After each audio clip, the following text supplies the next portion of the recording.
మనం కుంచెతో వేస్తాము, లేదంటే ఇప్పుడు చాలా మంది హ్యాండ్తో కూడా వేస్తున్నారు. ఇందులో కూడా మనకి విభిన్న రకాలు అనేవి ఉన్నాయి. అయితే ముక్కుతో పెయింటింగ్ వేయాలి, అట్లా కూడా మనం వేయొచ్చు అనే ఆలోచన ఎలా వచ్చింది అసలు? అదే మేడం, ఈ ప్రక్రియలో ఏం చేస్తానంటే అన్ని వీళ్ళ మీద సాధన చేశాను. తర్వాత కొన్ని నెయిల్ డ్రాయింగ్ అని చెప్పి ఇలాగ ఫింగర్ పెయింటింగ్ అన్నీ చేశాను. అదే ఈ టైప్ ఆఫ్ అందరూ ప్రపంచవ్యాప్తం చూసుకుంటే చాలామంది ఇలా చేసేవాళ్ళు ఉన్నారు.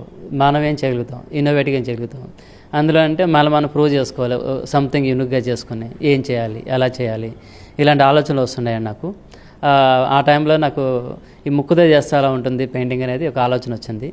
ఎందువల్లంటే దీన్ని దగ్గర పెట్టంగానే మన విజువల్ మీరు డ్రాయింగ్ పెయింటింగ్ చేస్తే చూసి ఉండొచ్చు, పెట్టుకుని బ్లర్ అయిపోద్దండి. బ్లర్ అయిపోతే అంటే మొత్తం విజువల్ కనిపించదు మనకి. అంత సైకలాజికల్గానే విల్ పవర్తోనే స్ట్రాంగ్గా ఉండి మనం చేయాలి, సాధన చేయాలి అనగానే ఓకే డూ ఇట్, ఇది చాలా కష్టతరంగా ఉంది, ఐ విల్ ట్రై ఇట్ అనేది సాధన చేయడం స్టార్ట్ చేశాను. అది నియర్లీ 25 years బ్యాక్ మాట ఇది చేశాను.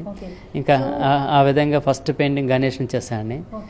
నాకు తృప్తి అనిపించింది. తర్వాత ఇంకా డెవలప్ చేసుకోవాలి, ఫైన్గా వచ్చేది చేయాలని చెప్పి చాలా సాధన చేయడం దాని మీద మొదలెట్టాను చేశాను.